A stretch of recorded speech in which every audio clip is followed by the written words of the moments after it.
Саламатсыздар ма, менің YouTube көрермендерім. 9 мен 15 декабрь аралық қандай болмақ кәнекей үңіліп көрейік. Сүйегін шағып көрейік. Дүйсенбі 9 декабрь. Бұл күні біз ешқайда асыққымыз келмейді. Қаржыны, немесе дүние мүлікті, немесе де өзге де әрқайсымыздың бір қалауымыз бар ғой әйтеуір. Соны қуа бермекші осы. Өзіміздің өмірімізге де, табиғатқа да көңіл бөлейікші деп бір жанымыз осы сәтте өмірдің бір дәмін сезінгісі келгендей, ешқайда асыққысы келмегендей, сондай бір қалыпта боламыз. Тіпті жалқаулыққа да берілуіміз мүмкін. Жаңа төсегімізден тұрмай жатып, бір кинофильмдер көріп қойып, кітаптар оқып, немесе бір балаларымызбен, бір сүйгенімізбен уақыт өткізіп, ата-анамызбен осындай бір кезеңіміз болады. Ешқайда асыққымыз келмейді. Жанымыз осыны қалайды. Тіпті жұмыс жасайтын адам болсақ та, жұмыстың өзінде де бір дұрыс жасап қатырмауымыз мүмкін. Себебі осындай бір санамыздың бір сезімдер кезеңі. Енді кешке, осы 9-на дүйсенбі күні, кешке бірден атмосфера өзгереді. Себебі кешке сағат 6-лар шамасынан соң бірден осындай бір энергиямыз көбейгенін байқайтын боламыз. Себебі аспан дүниесінде от белгісіне ай өтетін болады. Бірден энергия өзгереді, су белгісінен өтеді. Себебі ай әр 2,5 күнде өзінің орнын ауыстырып отыратын ең жылдам қимылдайтын ғаламшар. Ай қайда, біз сол сезімде боламыз. Себебі мен үнемі түсіндіріп отырамын, астрологиядан хабар жоқ адамдарға.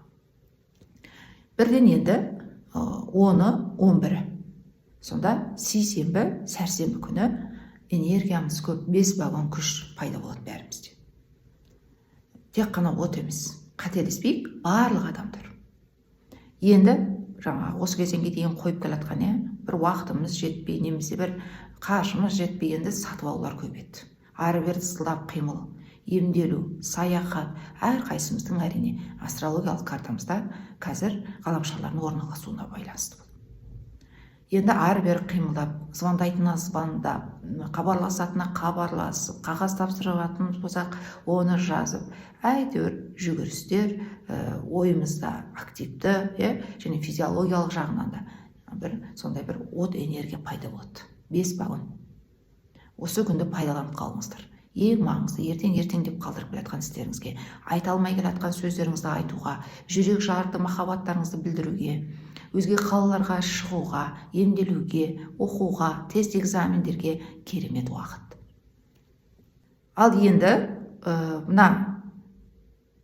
тура осы 11-і және 12-сі күні аспекті бар, бір көзге іліп аларлық. Бұл ер азамат пен әйел адам ғаламшары.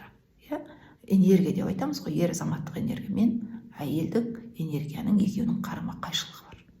Бұл тек қана бір ер мен әйелдің ұрысу ғана дегенді білдірмейді, келіспей қалушылығы дегенді білдірмейді. Бұл кейде бір ақша жетіспеушілігі болуы, бір сатып алған затыңыздың өзіңіздің ойыңыздай болмай шығуы, бір посылкаларыңыздың бір жарты жолда қалып қоюы, немесе көңіліңізден шықпай, немесе бір қарыздарыңыз қайтармай, түседі деген ақшалар уақытында түспей, немесе жаңағы жасатқан шаш үлгіңіз, бір косметологиялық бір істеріңіз өзіңіздің ойыңыздан шықпай, осындай бір процессті білдіреді. Әрі ер азамат, күйеу әйел, қыз жігіт, бір коллективтерде, бір жасөспірім балаларыңызбен орталарыңызда, немесе бір жаңағы туған туысқандарыңыздың ортасында келіспей қалушылықтар кезең басталады.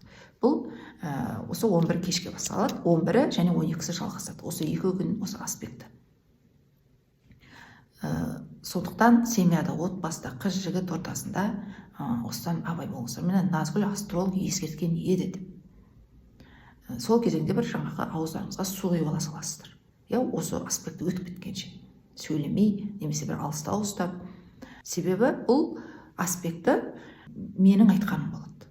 Немесе ешқайда бармайсың деп бір сондай шектеу жасауымыз мүмкін, немесе бір қалағанымызды сатып алуға бір ниет қылғанда жоқ, оны сатып алмайсың дегендей, әйтеуір осындай бір қарсылық туындайтын болады.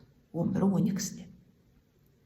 Немесе менің тәуелсіздігіме қол сұқпа дегендей, қайда жүрсің, немесе жаңағыдай мені басқарма деген секілді, әйтеуір осындай бір қарама-қайшылық туындайды.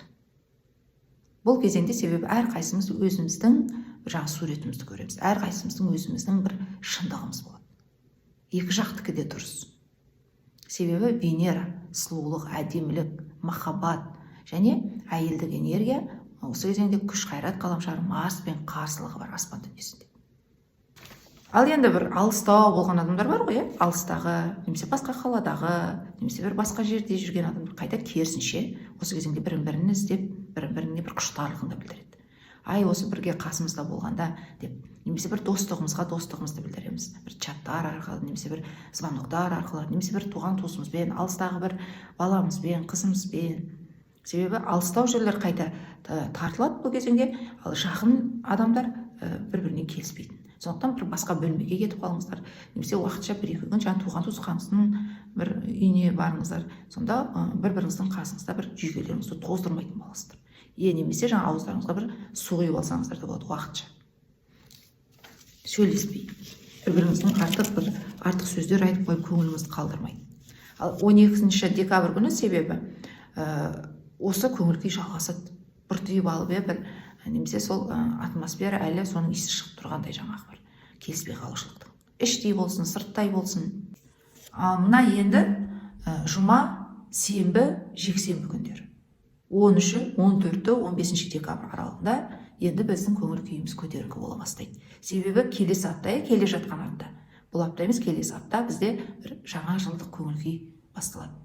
Жаппай сатып алулар, жаппай дайындықтар, сыйлықтар алулар, немесе бір дастархан басында кездесулер, мерекелер, жаңағы шоу деп айтып жатамыз ғой. Бір жаңағы сатып алулар көбейеді, клиентіміз көбейеді.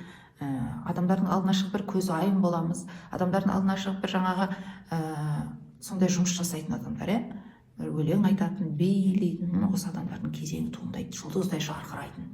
Немесе керемет бір заттармен өмірімізді бір қоршағымыз келеді. Осындай көңіл күй басталады, себебі келесі аптада Юпитер сәттілік, көңіл күйдің көтеріңкі болатын аспектісі бар. Ал бұл апта соған осы жұма, сенбі, жексенбі осыған келе жатырмыз. Енді барлығын қиындатпайықшы осы деп бір көтеріңкі көңіл күй басталады. Әрі адамдармен бір контакты көбейеді. Оқу, білім, тест, экзамендер, шетелге шығушылар көбейеді. Адамдар бірін-бірі еститін кезең басталады. Тыңдай алатын, ести алатын, тіпті бір жауларымызбен де дастархан басында кездесуіміз мүмкін. Немесе бір келісімдерге отырамыз. Жақсы бір көңіл күйде боламыз. Тіпті іс жасасақ та, ары-бері тызылдап қимылымыз көбейеді. Осындай бір керемет аптамыз болғалы тұр. Өте сәтті апталарыңыз болсын баршаңыз. Сау болыңыздар.